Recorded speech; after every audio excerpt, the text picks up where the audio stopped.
What's up, my dudes? So, I was about 3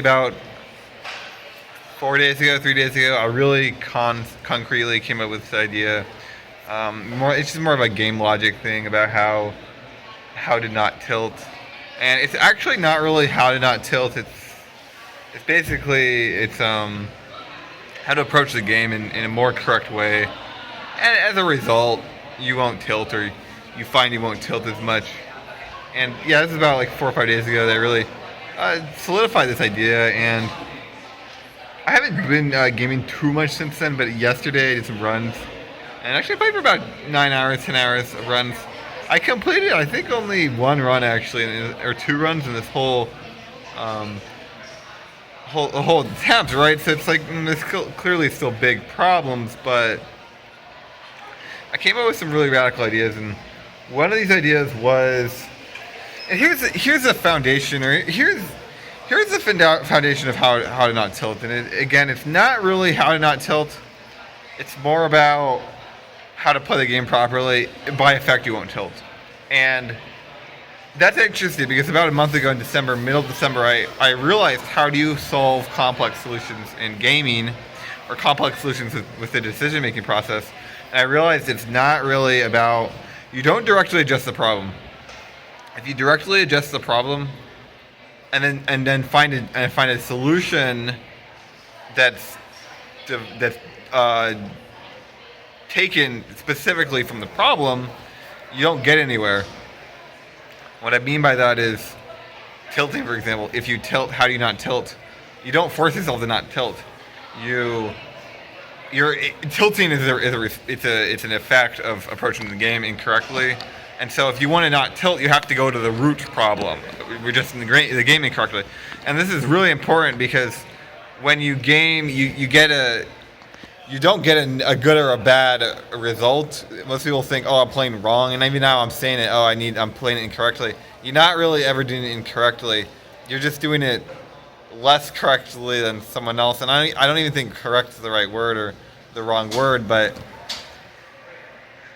it's different, right? And the better you get, it's more like you're able to manipulate the situation more in your favor, and you get a better result. So how can you fix tilting, choking, giving up? A lot of these, not try-harding, that's something a lot of people don't recognize as a big problem, but like one of the biggest reasons you lose out on time or efficiency is you're just not even trying, You're not doing anything wrong, you're just not try-harding. So I'm arguing that you approach the game differently. So basically, it's this idea when there's multiple realities. You're not competing against the ideal reality. You're competing against all infinite possible realities. And if that's the case, when you make an error, it's actually a good thing because an alternate bad error, a much worse error didn't happen. And that's interesting because what happens is then you should never tilt, because if you make an error, it's good because you didn't make a worse error. So what happens is you now are actively trying to prevent worse errors, right? So you would continually play, trying to avoid these worse errors, and so you'll just, by effect, that's the definition of not tilting, right? But there's more to it because, and I'm pretty sure it's called induction. I took a very low-level proofs class in college once, and I failed it, guys. But we learned about induction, where it's like A is the B, and then you take the output and you put it back to the input, and then you can prove these theories through that. And I think this is exactly what's going on, right? This is basically induction, but it's interesting because what's the end result? Because when you take induction, there's a process, right? That's the process by induction, but then there's an end result, and that's the proof. So what's the proof in gaming? And the one different things by proving things in math and speedrunning is speedrunning and gaming is a little bit more results focused, emphasized. If something works, it works. You don't need to know why. If it doesn't work, it doesn't work, right? So what's the end result in gaming or in speedrunning that I am not aware of through this process of induction? And I'm not certain, but I think it's actually tryharding. I think what happens is eventually you start to force yourself to try hard because you're constantly trying to avoid bigger errors, right? And you're never tilting. And when tilting goes away, it's a game changer because now you're like, what should I do? You wonder like what even should I do, right? And I noticed this. I was experiencing this yesterday in my runs. About 3 hours into my stream, I was on a very good Mario World run, and I was like, "Wow, this run's incredible. I need to play super careful to make sure this run stays incredible, right? I don't want to randomly lose a second." And I was so far ahead, it's like I don't care about potentially losing time that I'm not aware of. I'd rather just make sure I get through the run as clean and simple as possible. And when I did that, I realized like this is actually how I need to play from the start, because this is where consistent, honest, good gameplay stems from. And the rest of the day, I tried doing that, and honestly, I felt like I was playing incredible. There were still a lot of big errors though, and I was having a hard time focusing, and I was putting way too much pressure on myself, and I was cracking under the pressure. So there's still big problems, and honestly, I think that this method of how I was playing, I think it's actually dishonest, because I think forcing a playstyle is actually always a problem. And I think this because playstyles, and actually one thing that's been helping me out so much in the past 2 weeks, getting rid of forced playstyles. This is one of the greatest things I did. Playstyles exist, but they have to exist as an effect of your gameplay. You only have control over your input, right? You only have control over your input. So a playstyle is an output. So when you try to force the playstyle, it's just forcing the output, and you put the output in as your input, that's what happens when you try to intentionally play safe. It's a complete disaster. And that's exactly what I was doing even now, and it wasn't even a disaster, but it's much worse than what it can be, and I don't think I was entirely forcing it. It just made sense to me, right? So I'm not entirely certain, and I don't think what I was doing it'll last very long, and I don't think it'll work. But I think the proof here by induction, the thing I'm trying to attain, definitely haven't attained it yet, and I think I will soon, maybe in a month or two, maybe in 6 months, but I'm not really sure what it is, and I think there's some truth to this, because I think the end result is you constantly try hard. You constantly try your hardest no matter what, and you keep playing for the whole run, right? And then that's also really interesting, because then you get to this point where you ask yourself, what are you even playing for? And I made a vlog yesterday where my solution to making all those little errors was simply to not make them, and a lot of people were like, well, how does that make any sense? That's not even really a solution. And I tried arguing, this is a solution. It said you have to approach it honestly, because if you approach it dishonestly, it makes no sense. But if you approach it from an honest perspective, it actually makes a lot of sense. And again, I was confronted with this solution conceptually in my gaming last night, and it's the same idea where I was basically just avoiding making errors, right? Completely through input, though. That's the trick. You have to do it through input. You have to do it through input. It has to be honest, right? And these are the difficult things. It's not the mistakes. I don't think the mistakes is particularly difficult, right? It's just an element of gameplay. It's just an element. You get some of your time is just based on them, and other factors too. It's cool. It's fun. And actually, another thing I've realized, the biggest source of time save in a run is actually, it's not from mechanical prowess. It's from fixing errors. That's what I've noticed, and that's really interesting, because if you look at a PB, where's the largest source of time loss? It's from errors. It's not from mistakes, or it's not from strats. It's not from strats, and it's not from movement. It's from the errors, right? And it's the effect of not just the total time loss, but additional time loss is also from the errors, and it's from when someone makes an error, they don't fix it ASAP. If you don't tilt, you'll and let's say you make the same amount of errors, your times will be dramatically lower and better. And actually, that gets to another point that I made, that it's kind of changing things. It's like, what exactly is tilting? Because I was talking to my friend on Discord, and we had a little discussion about that. And I've been boiling this idea for a while now, and it's like, I think yesterday it finally is certain, and actually it's super prevalent in both Tetris and Melee, because their games are so fast-paced.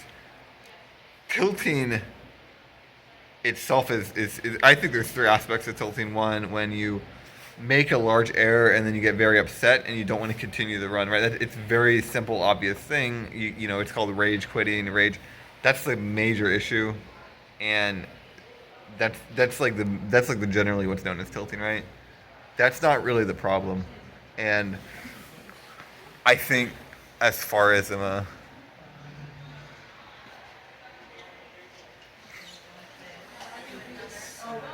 nice little family came out. of the elevator. I'm in front of an elevator, and they're minding their business. I think tilting itself is much more faceted than that, because I've noticed also that when you do something well, it's the same issue where you get distracted, and so you aren't focused on what you need to do properly, right? So it's like there's an aspect of I need to stop getting upset and intentionally playing bad, right? Which is actually, it's not entirely a choice. It's also an effect, in my opinion. And what I did with my logic train earlier is I effectively removed that because it doesn't make any sense to me anymore. But the problem is there's two other aspects of tilting. One of them is when you're doing very well, and I would call that even choking, right? That goes in line with choking. And the other one is when you're just not focused. You're not focused on the goal. And so it's not even really tilting necessarily, or it is tilting, but it's a different understanding of tilting, because you make the error and then you're just simply not focused on the input, which you have control only on the input, right? And so the most honest, ideal gameplay is entirely input. Your gameplay is revolves around entirely input.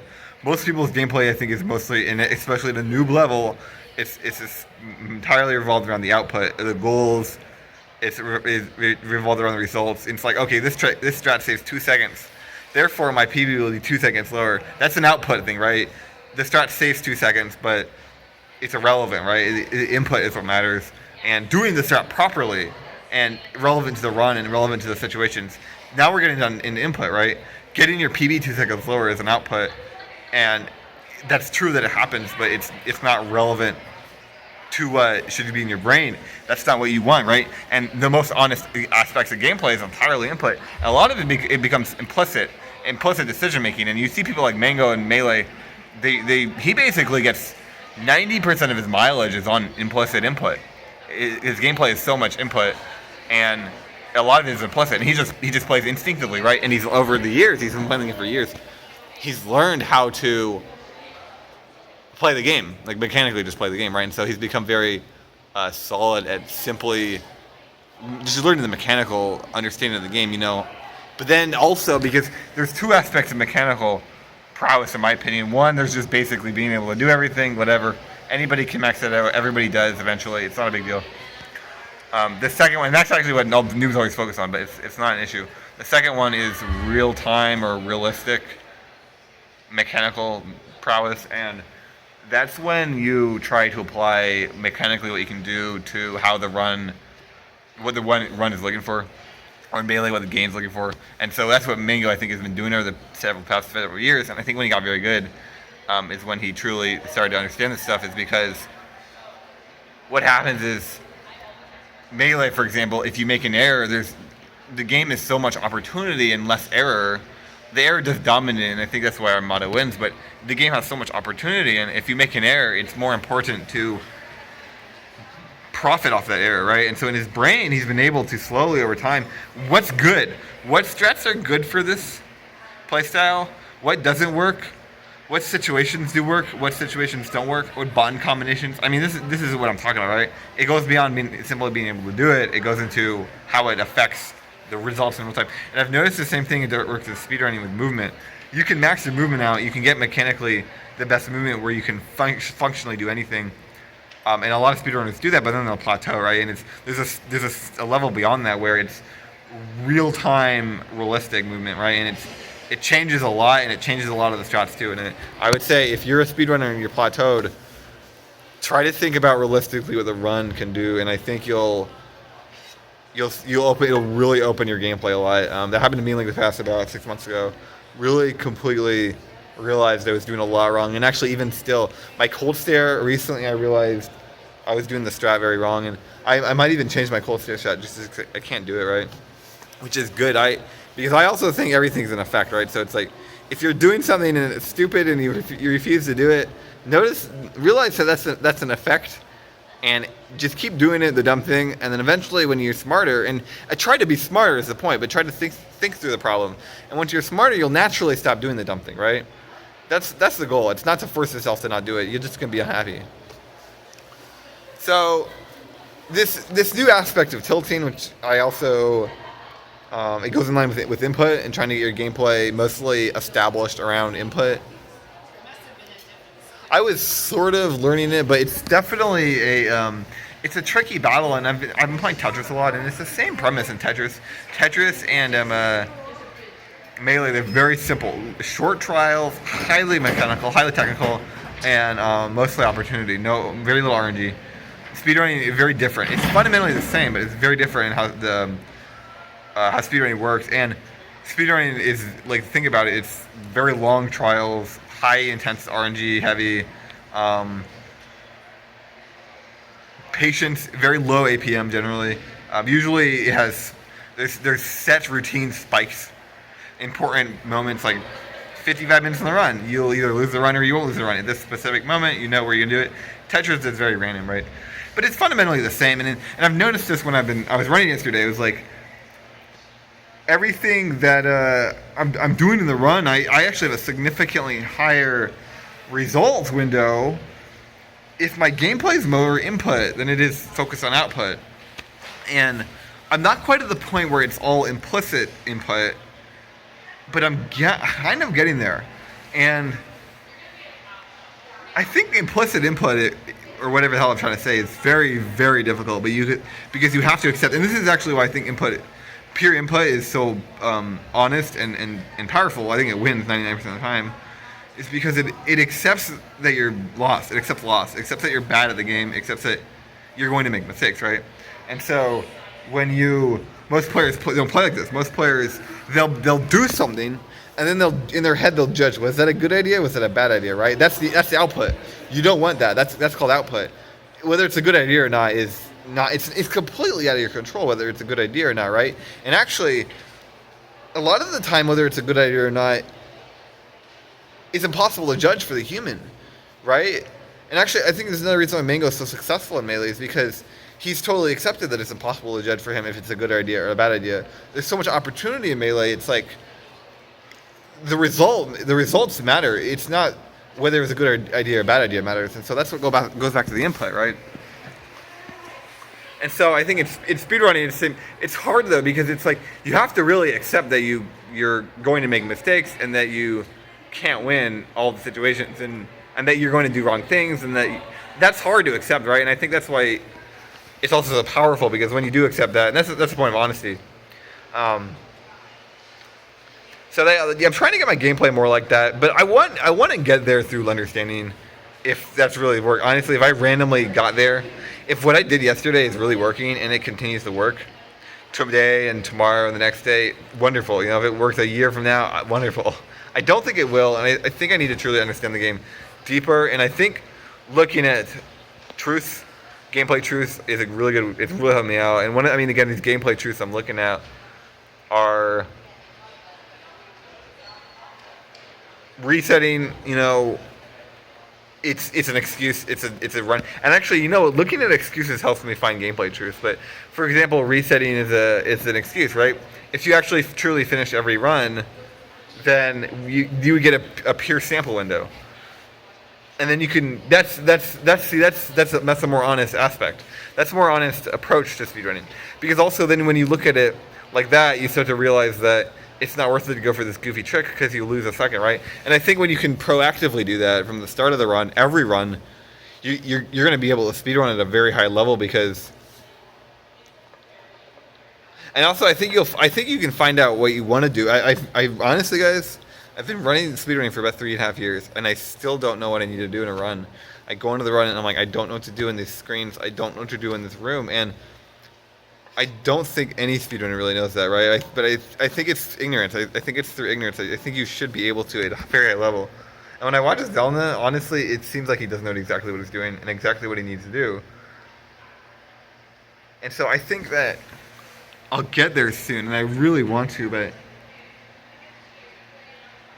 I want to get there through understanding. It's like, I think that's why I understand. And actually, recently, that's why I'm so much more confident. And actually, I was choking a hell of a lot, and I was putting too much pressure on myself yesterday. But like, how I was playing was very close to how winners play, because what I'm basically doing is saying, how do winners think? How can I think about the game in a productive way to change how I think like a winner, right? And I realized, and this is one of the key things I realized, winners play to win. That's really all they do. They're playing to win through the game. It's not an internal thing that's like bound to you. You can actually change how you understand things. You can change how you think, and it'll tweak your game. It'll tweak your gameplay, which will tweak your results dramatically. So, and I came up with that recently, where it's like an idea about playing to win versus playing for the ego. I think people generally play for their ego, and this is where this theoretical optimal gameplay that people attain. This is this whole reality playing versus the ideal. This is what most people do. It's playing versus their ego. They're not playing to win. It's not necessarily bad. They do get results, and honestly, oftentimes it's good results. And then also they're protecting themselves. They're protecting themselves from failure, because if you reset, you're protecting yourself from failure. If you only focus on the input, you're not protecting yourself from failure. You're very likely to fail. If you focus on the output, you actually are more likely to fail, but you're protecting yourself from accepting that you fail, right? That's why I call it playing for the ego. When you play for results, failures are completely irrelevant. You don't care about failure at all. If you fail, it's simply a gameplay element, and you'll just fix it, right? And then actually, the point is to learn about it. The point is to learn about it proactively. Learn as much about the game as you can, and then turn that into your implicit, and then turn it into input is the point. And it's actually it goes into being deliberate. Where I realized being deliberate is actually an aspect of speed a month ago about, and then I was like, well, maybe I should be more deliberate in my gameplay. I actually will play faster. I'll get better results. You get better results, and then you'll play faster by argument. And so I always tried doing that, and I tried forcing it, and it never really worked. And I'm like, I don't know what to do here. And this is part of this understanding. I don't know what to do. I'm just confused. And I realized yesterday, being deliberate is an effect. It's an output. It's not an input. If your gameplay is effectively deliberate based on how it looks, right? But how it looks, you don't want to input that. You want to input the gameplay, and then if it ends up being deliberate because it's good, because it's very fast, but you need to logically come to those conclusions, whether implicitly or explicitly. I like coming to them through, thinking. A lot of people just play the game, and people who are very honest with themselves, honestly, and I think this is why a lot of young people, like 15, 16, become very good at gaming, is because it doesn't require putting it in words. A lot of it requires understanding it internally, and it's like you don't actually need to be able to say the words. I think, this is what I think, I have to play the game a lot too, but I think somebody who's very honest with themselves will play the game and they'll fail, and then they'll just immediately adapt, because why not, Whereas someone like me, who I'm very stubborn, I keep failing over and over and over, and I just refuse to adapt. You'll never improve, right? But I have been able to improve a lot lately, just because I've been asking myself, what am I doing wrong? And so much, and it's like, I actually haven't seen a lot of improvement, thank God, and I hope I see more. But so this deliberate thing, I realized, okay, so I actually can't control it. And I noticed my gameplay yesterday was a lot more deliberate than it usually is, in a good way. I was more consistent, my results were way better, I was able to tough it out through harder situations. I'm actually playing better, smarter. I'll make a mistake and then I can immediately adapt. Another thing I learned, that this is output. Playing to avoid time loss is actually output. It's a forced playstyle, and this is a playstyle I was trying to force back in October, and it was actually working. I've seen improved results, but I'm not seeing perfect results. Or not, it's not perfect, but it's like I'm losing out on better results because I'm forcing this playstyle. I'm seeing better results than my previous playstyle because it is a better playstyle, I do think. The gameplay was better. Maybe my gameplay was being more honest in subtle ways that I'm not aware of, but ultimately this is a problem, because I'm forcing this playstyle where I need to avoid time loss rather than play optimally, right? And now what I'm doing is, I think you have to play a certain way through input. And then what happens is you will avoid the time loss through understanding as an output. And then I think that's where very good runs come from, right? And this is something else I realized yesterday, and I'm not really sure what's going to happen from here. I think how I was playing yesterday was, honestly, it blew my mind. And this is the stuff I've been trying to do for years, and it's like, finally it's happening. There's so much I can do. Like, I'm putting too much pressure on myself. You shouldn't feel nervous and run at it. It doesn't make any sense, So that's something I got to work on. And then What are some other ones? Choking. Although I don't know. I don't know about choking. I don't believe in choking. I still think choking is just holes in your gameplay being exposed very evidently. Oh yeah, playing to preserve the run. That's something I was completely not doing. I was really far ahead of my Mario World PB, and I was like really nervous, and I kept getting gold splits, and I was like, oh my god, I'm playing too good. If I always say this to myself, that's a problem. That needs to go too. But I don't. These are things I'm gonna have to think through, and these are things that are much harder than tilting, and I think more important or different important. But I think playing to preserve the run is very important, and like. Anyway, guys, some of my thoughts on my runs yesterday, just gameplay stuff. This new idea I came up with, how to not tilt, the truth behind tilting, the secrets behind how to not tilt. Thanks for watching my vlogs, guys. WQ out.